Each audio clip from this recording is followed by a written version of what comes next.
Cześć wszystkim. Dzisiaj chciałem Wam opowiedzieć kilka podstawowych, najważniejszych, najczęściej występujących błędów, jakie popełnia się przy zbieraniu srebra. Sam je popełniam, dlatego chciałem się podzielić już z Wami tymi błędami, które popełniłem, żebyście ich nie powtarzali. Zapraszam do oglądania.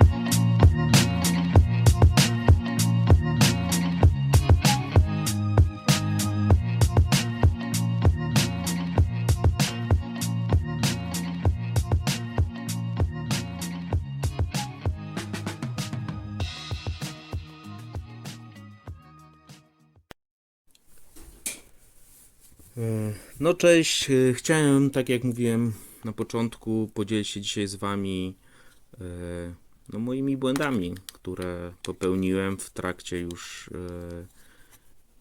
mojego zbierania srebra i podzielę to na kilka takich punktów. Punkt pierwszy, można powiedzieć: nie kupuj za dużo srebra. Jakkolwiek dziwnie to brzmi, ale to jest dobre sformułowanie.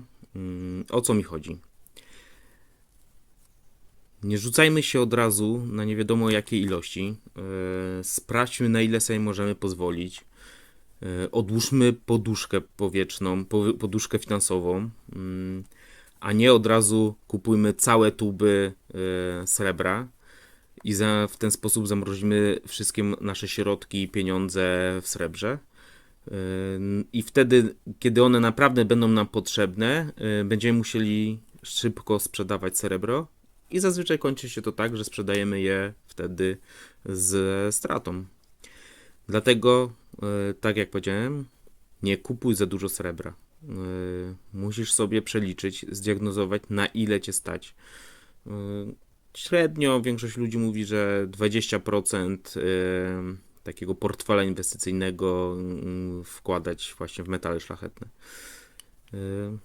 Wszystko jedno, ile to będzie, natomiast rób to świadomie, a nie na łapu-capu, czyli nie ładuj wszystkich środków w srebro.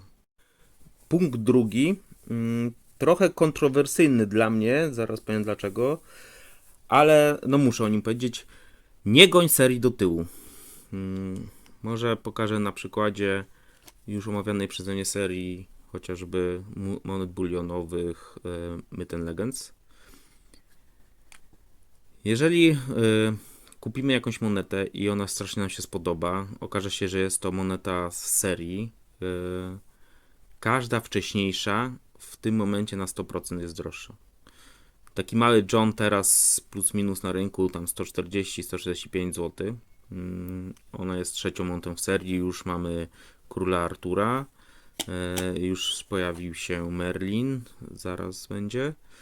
Natomiast gdybyśmy teraz chcieli na szybko do tyłu znaleźć gdzieś Robin Hooda, no to 170 zł, może i drożej. Akurat to nie jest droga seria, to nie jest seria, która się jakoś mega fajnie przyjęła. To też jest seria, która jest tak naprawdę czysto bulionowa, czyli nie ma ograniczeń ilościowych na każdej monecie. Natomiast zobaczcie, wchodząc w serię w środku, na przykład właśnie w takiego małego Johna, jeżeli kupimy go w 2022 roku, zaczęlibyśmy zbieranie tej serii, musielibyśmy dopłacić, żeby zdobyć Marion i zdobyć Robin Hooda. No i z jednej strony, moim zdaniem, inwestycyjnie jest to błąd. Zobaczcie, pandy. Teraz, ja tak jak mówiłem we wcześniejszym filmie, pand nigdy nie zbierałem, ale robią na mnie wrażenie. Te pierwsze, które kupiłem czysto inwestycyjnie, podobają mi się. No i teraz, kurde, jakbym miał zacząć je zbierać wszystkie te kilkadziesiąt pozycji do tyłu, wydobyłem jakiś majątek. Natomiast no, nie oszukujmy się, dlaczego to jest punkt kontrowersyjny. Ja sam już się na tym złapałem, goniłem serię do tyłu. E, Tutaj może nie będę jej pokazywał, bo nie wyciągnąłem sztabką monety Smog Spearmint. Uwielbiam tą serię, będę ją kontynuował i no, to jest ta nutka zbieracza. Jeżeli coś wam się podoba, no czemu nie? No, tylko wtedy no, nie traktuję tego jako inwestycję, tylko jako no, typowe hobby zbierackie, kolekcjonerskie. No i wtedy dla kolekcjonera inaczej liczy się pieniądze, prawda?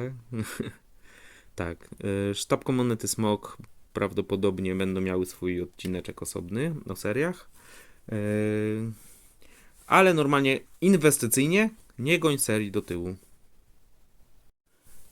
Punkt trzeci. Nie przywiązuj się do srebra. Jeżeli kupujesz je inwestycyjnie, tylko po to, żeby kumulować wartość swojego pieniądza w czasie, no nie możesz mieć z tym jakby takiej zażyłości czysto sentymentalnej. No niestety coraz więcej monet jest naprawdę pięknych, wspaniałych i ja sam przyznaję się, przywiązuję się do monet. Są takie i tutaj wam pokażę mojego kochanego liścia klonowego z uszlachetnionego 24-karatowym złotem. Myślę, na dodatek jest to jest to prezent od ważnej dla mnie osoby, więc też fajna sprawa. Ale myślę, że go się nigdy nie pozbędę. Naprawdę to już będzie zaskórniak na wojnę, albo jak z głodu, to może to sprzedam. No i tak może być z innymi monetami. Pamiętajcie, że jest to tylko kapitał, który jest lokowany w srebrze i żebyśmy nie mieli problemu potem, że jeżeli chcemy już uzyskać nasz cel inwestycyjny, to żeśmy wzięli te tuby i je bez problemu sprzedali, a nie mieli sentyment, że kurde, tak mi się długo zbierało tego liścia klonowego i teraz szkoda, teraz mam go sprzedać? No nie, nie o to chodzi. Czyli mówię, nie przywiązujmy się do srebra. Kolejny punkt to dywersyfikacja. Nie trzymaj wszystkiego w metalach. No jest to częsty błąd, które osoby jakby nie mające co zrobić ze swoimi jednościami wkładają wszystko w w te jedno aktywo inwestycyjne. Poza tym pamiętajmy, że srebro to jest raczej aktywo przynoszące wartość pieniądza w czasie, czyli takie zabezpieczenie, ubezpieczenie niż inwestycja. Inwestycyjnie to przynosi zysk tylko w czasie. Dlatego warto, żeby nie wkładać wszystkiego w srebro, w metale, ale pomyśleć o innych sposobach. Czy też w akcje, obligacje, w waluty obce. Pamiętajcie o tym i nie zostawiajcie wszystkiego w metalach.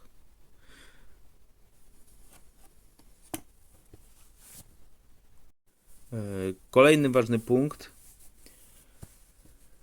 Sprawdź rynek. Nie zawsze pierwszy dealer, do którego dotarłeś, który się super reklamuje, jest najtańszy. To jest dobry przykład. Akurat mi Wikinga udało się kupić taniej. Natomiast od razu jak zobaczyłem tą monetę na reklamach u innego dealera, był on zdecydowanie droższy. Już chciałem kupić, już leciałem, żeby zapłacić za tą monetę.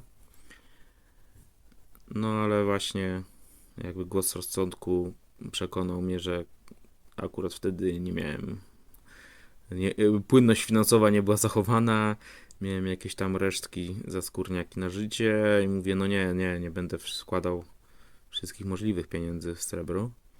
Poczekałem, okazało się, że Viking pojawił się u innych dealerów i kupiłem gdzie indziej zdecydowanie taniej.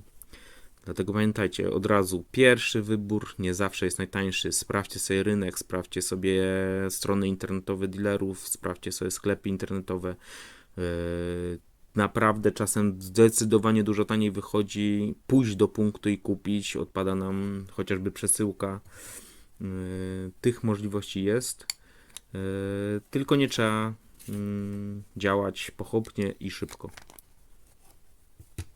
Czyli pamiętajcie, pierwszy wybór niekoniecznie jest najtańszym sklepem. Kolejny punkt i błąd, który jest też częsty, a jest na pewno kontrowersyjny, to długi czas oczekiwania. Bardzo często, dlatego że najtaniej, klienci kupują jakiś wyrób, jakieś srebro, ale dostają je dopiero za miesiąc, nawet i 2. Słyszałem o takich przypadkach. Ja sam czekałem miesiąc, wiem, że jest to bardzo niefajne uczucie. W tym czasie, no wiadomo, ja osobiście nie kupowałem tego, żeby tam od razu sprzedawać, więc te kursy, wahania kursów mnie nie dotyczyły. Akurat kurs poszedł do góry, więc to było fajne, ale często jest tak, że kupujemy, a nagle się okazuje, że te srebro jeszcze spada, nie? Najlepiej kupić i czas oczekiwania 10 dni, myślę, że jest optymalny, może tam 12-15. Są dealerzy, pewnie zrobię o tym osobno filmik, czyli jaki dealer, jakie ma czas oczekiwania, albo gdzie ja kupuję, może tak. Są sklepy, w których naprawdę przesyłka jest w ciągu 24 godzin, a spotkanie się z takimi i to jest genialna, super sprawa.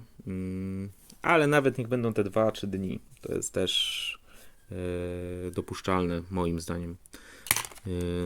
Dlaczego uważam, że długi czas oczekiwania? Bo na pewno się podniosą głosy, że jeżeli kupuję, jest dobra cena mnie przekonuje, to mogę czekać miesiącami. No i to jest przykład, ta Brytania teraz, wiadomo, ze znanym, lubianym sklepie. Sam w nim kupuję i ceny naprawdę ma dobre. Natomiast zdarzyło się, że wielu klientów kupiło zupełnie inny produkt z czasem oczekiwania bardzo długim. Po czasie okazało się, że produkt już nie będzie dostępny u producenta, więc nie dostaną tego waloru, dostaną z innym wyobrażeniem. No i niby uncja srebra, niby wszystko ok, ale jednak no ja osobiście uważam, że nie było to fair. Dealer powinien stanąć na głowie, albo może nie tyle oddać pieniądze, bo tam akurat ludzie by stracili na tym, ale kupić gdzie indziej, sprzedać z własną stratą. No, dokonując zakupu, moim zdaniem podpisujemy umowę i w tym momencie dealer nie wywiązał się z umowy. No, ale już nie grillujmy znanego, ulubionego sklepu. Czas oczekiwania dla mnie jest bardzo ważny i bierzcie to pod uwagę. Nie kupujcie z długim czasem oczekiwania. Już reasując, że możecie dostać zupełnie coś innego, albo w ogóle zamówienie może być anulowane, to mrozicie też środki i pieniądze, które a nuż coś się wydarzy i będziecie po 24 godzinach macie srebro w ręku, a jeżeli czekacie 2 miesiące, to nagle macie, nie wiem, zamrożoną tubę pieniędzy, która jeszcze do Ciebie nie przyjechała. Czyli nawet awaryjnie nie możecie sprzedać tych swoich walorów, które są już niby Wasze, nie?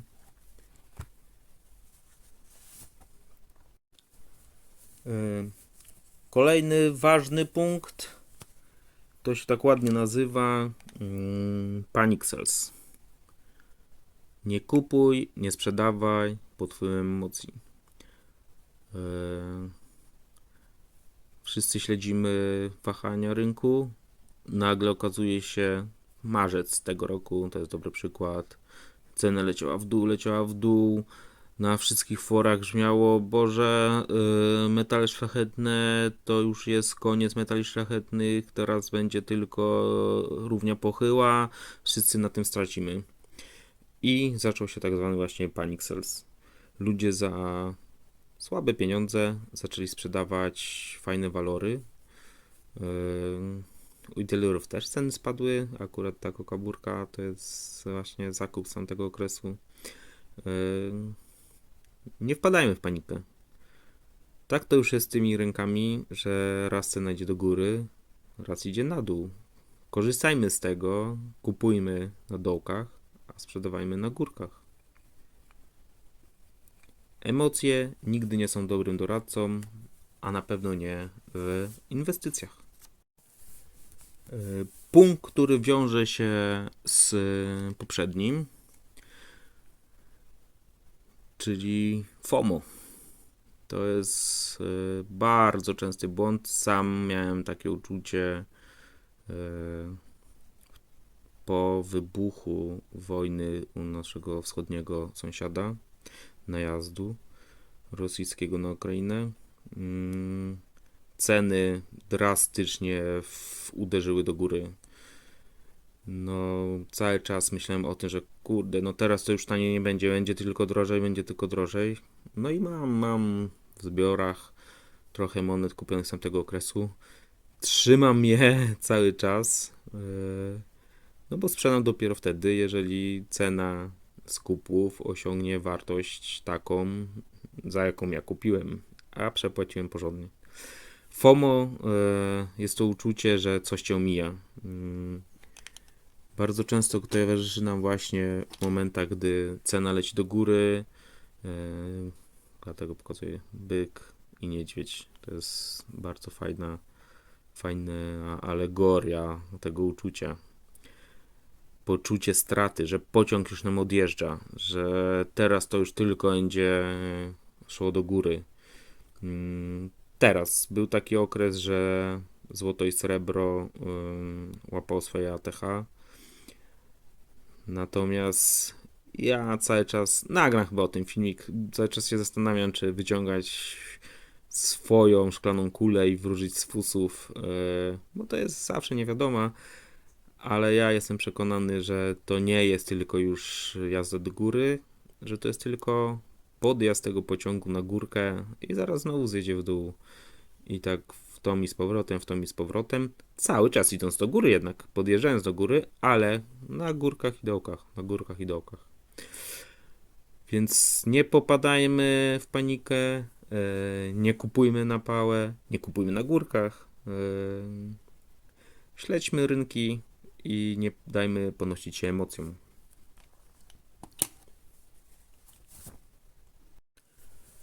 Lista tych błędów, które bardzo często na początku popełnia się, cały czas mi się wydłuża. Cały czas popełniam nowe błędy, ale chyba w tym filmie te najważniejsze już zostały omówione. To, co mogę jeszcze dorzucić, może już jako, nie wiem, czy punkt. Jeżeli nudzi cię już srebro i masz przesyt kupowania bulionu, kup coś dla zabawy. Nie kolejną tubę bulionu, ale na przykład ja tak zrobiłem, kupiłem sobie pandy, których nie zbieram. Chciałem zobaczyć, jak to wygląda. Jestem zachwycony. Czy też tego wikinga, naprawdę fajna monetka. Baw się tym, a wtedy inwestycja staje się zabawą i nagle się okazuje, że można zarobić na zabawie. No to tyle. Bardzo dziękuję za oglądanie, za subskrypcję. Minęło już 200 subskrypcji. To jest naprawdę bardzo fajny wynik. Bardzo się cieszę i dziękuję Wam wszystkim. No i tyle. Dajcie komentarz, co o tym sądzicie. Czy macie swoje jakieś może błędy, które popełniliście i przed którymi chcecie innych przestrzec? Może któryś z wymienionych przeze mnie zupełnie Wam nie odpowiada i nie zgadzacie się z tym. Dajcie znać i polubcie Srebrny Trzos. Na razie, żegnam.